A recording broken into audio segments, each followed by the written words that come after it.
Assalamualaikum warahmatullahi wabarakatuh. Selamat malam semuanya dan selamat datang di Stand Up Mystery bersama saya Kang Jeffman. Malam hari ini masih di lokasi yang sama dan pembahasannya masih seputar santet. Kali ini yang mau saya ceritakan adalah salah seorang pasien atau salah seorang kerabat saya yang memang pernah terkena sihir atau santet yang cukup mematikan. Ngeri banget.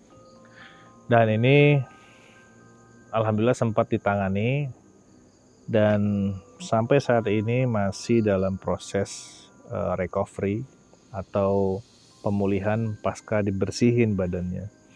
Namun dia memiliki cerita yang cukup lumayan bikin bulu kuduk kita merinding karena gangguannya itu sudah terang-terangan atau udah jelas banget, bahkan ketika kita mengunjungi atau mendatangi rumah sakitnya tempat dia dirawat ya, kita mendatangi rumah sakit tempat dia dirawat pun ada gangguan seperti itu.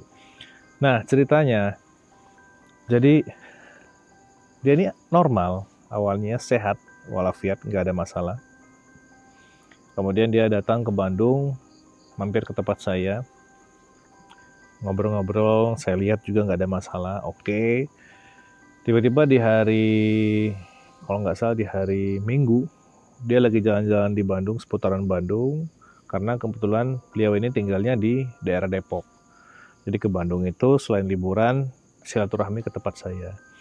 Nah pas lagi jalan-jalan di Bandung itu, tiba-tiba dia langsung sesak nafas dan pengen muntah. Tiba-tiba muntah dan langsung muntah beberapa kali. Dia muntah. Setelah muntah mulai sesak tuh nafasnya.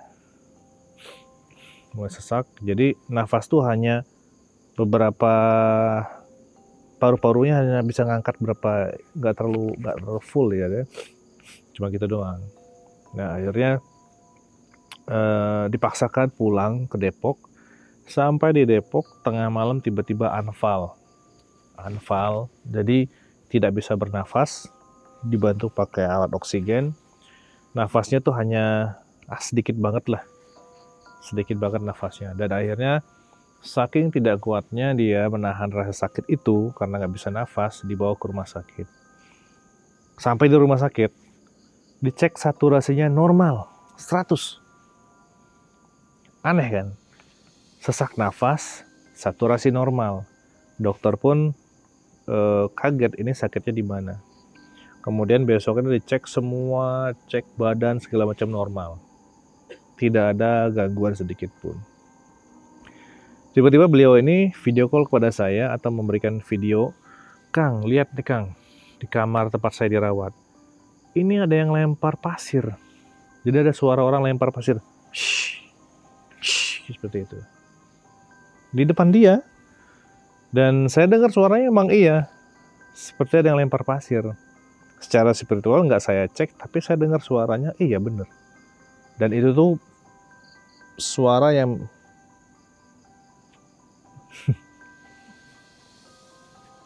kamera bisa ke arah situ nggak? Ini ada pocong berdiri tepat di sini. Aduh, ini saya seru ya ngomong gini tiba-tiba ada gangguan. Ini ada pocong di sini, ada yang berdiri satu pocong. Tali ininya nggak keikat ya dia. Kalau saya lihat ini agak renggang, jadi nggak ada talinya. Jadi ini teh ngebuka lah gitu seperti itu. Cuman di sini hitam semua, nggak ada talinya. Ini si kainnya, si talinya, pocong ini setengah seperti ini nutupin. Ini tengkorak semua, cuman dia kayak gosong gitu, kurus banget. Dia melayang tepat di nisan yang ini, dia melayang di atas itu. Dia melayang. Mau apa? Oh, dia hanya minta didoakan karena sudah puluhan tahun tidak ada keluarga dia yang datang mendoakan. Makamnya di mana ini? Makam kamu di mana? Oh, dia makam ada di sekitar sini. Cuma ketimpa-timpa. Emang sebelumnya ini ya? Warga lokal sini siapa? Umum ya? Ditimpa kemudian. Oh, gitu. Dia bilang di belakang ini nih, beberapa tempat di sini. Loh, di belakang ini. Hei. Sini. Sini.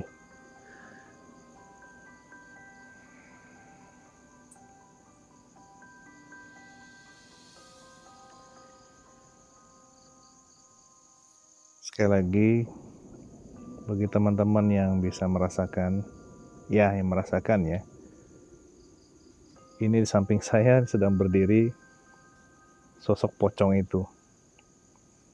Saya nggak main-main, silakan teman-teman tanyakan ke siapapun yang bisa. Telapak tangan saya sedang menahan energi dia, jadi agar dia bisa berada di sini. Kita hanya ngomong ya, dianya maunya apa.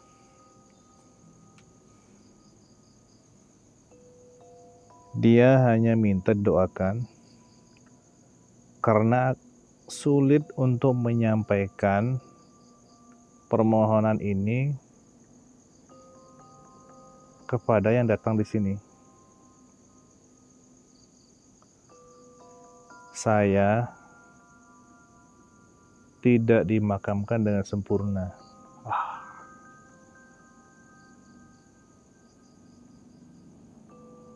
Beberapa bagian tubuh saya tidak dikuburkan secara bersamaan. Sebelah sininya nggak ada kayaknya.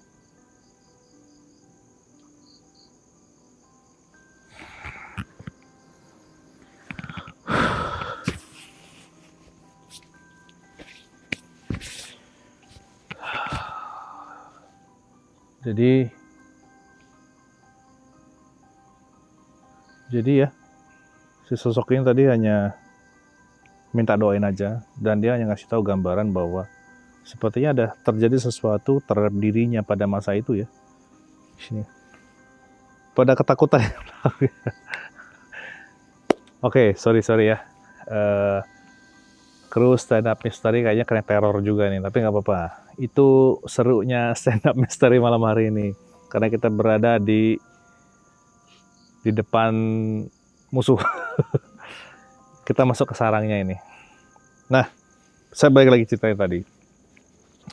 Jadi ketika gangguannya itu semakin nyata, bahkan saya pernah bantu garam. Saya bilang lewat video call, coba siapin garam. Disiapin garam 1 sendok, saya bacakan jarak jauh, kemudian coba letakkan di manapun sudut yang kira-kira ada terasa banyak angker atau aktivitas goibnya. Terus dia bilang, Kang percuma Kang, ini pasti diacak-acak. Wah masa sih, saya bilang gitu ya. Coba taruh dulu. Ketika ditaruh nih ya, ditaruh. Terus dia balik badan kan video call.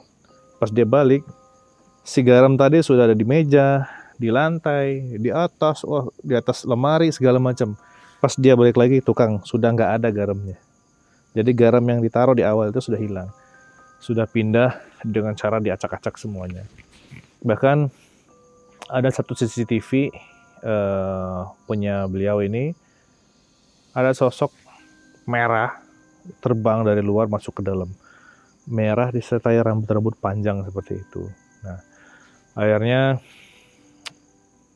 gangguan yang dialami ini semakin menjadi-jadi ketika dia anfal yang itu ya di rumah sakit.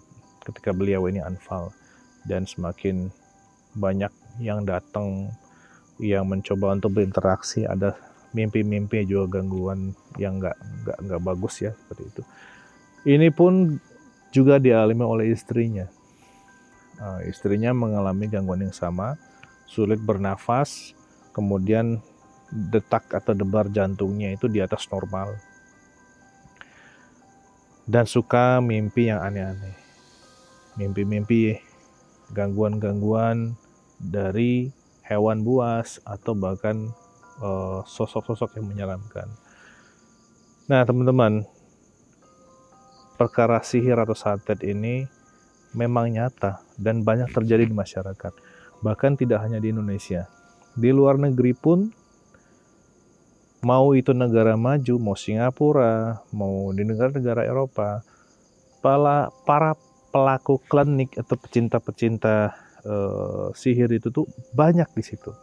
Dan diminati oleh pengusaha-pengusaha politik untuk menghabisi lawan politiknya, dan kadang hanya sesama antar karyawan menggunakan cara ini untuk melenyapkan atau menghabisi lawannya. Cara mudah untuk kita terhindar, pertama, perkuat keimanan. Ya, teman-teman meyakini agamanya masing-masing, itu diperkuat keimanan. Yakini bahwa tidak ada satu kekuatan pun yang bisa mengganggu tubuh kita, mengganggu jiwa kita, melainkan kekuatan Tuhan Yang Maha Esa. Karena saya Muslim, tidak ada satupun yang bisa mengganggu saya, keluarga saya, dan semua yang saya kenal atas seizin Allah Subhanahu wa Ta'ala. Ya, semuanya harus melalui izin Allah Subhanahu wa Ta'ala. Kalau Allah tidak meridhoi, maka makhluk itu tidak akan bisa menyentuh kita. Pahami itu, yakini itu, insya Allah akan terhindar dari segala macam bahaya. Yang kedua, bentuk ikhtiarnya adalah doa. Doa yang terus kita baca berulang-ulang. Macam-macam doa itu. Ada yang menggunakan asma, hizib, atau doa-doa yang biasa. Itu lakukan terus. Dan sering-sering, kalau umat Islam berwudu. Ya, sering-sering berwudu. Karena gangguannya ini jelas ya. Saya lihat sendiri dengan mata kepala saya sendiri, mereka masuk dari segala macam sudut, dari atas, dari bawah, segala macam. Seperti itu. Ada yang datang lagi, tapi sudahlah, tidak perlu direspon ya. Dari sebelah kiri saya ini ada yang tiba-tiba jalan, tapi ini kayak nenek-nenek sih. Tapi udahlah, kita nggak usah direspon ya. Biasanya pada dasarnya hanya ingin didoakan. Mari kita doakan semua yang sudah mendahului kita ini agar bisa istirahat dengan tenang dan mendapatkan keberkahan atau tempat yang terbaik di sisi Tuhan Yang Maha Esa. Itu saja mungkin stand up misteri saya malam hari ini. Perkara santet atau sihir jangan ditakuti, jangan pula dihindari, tapi sikap pasrah kita, sikap ikhlas kita inilah yang menjadi barrier atau benteng terhadap diri kita. Terima kasih sudah menyaksikan stand up misteri. Wassalamualaikum warahmatullahi wabarakatuh. Selamat malam semuanya.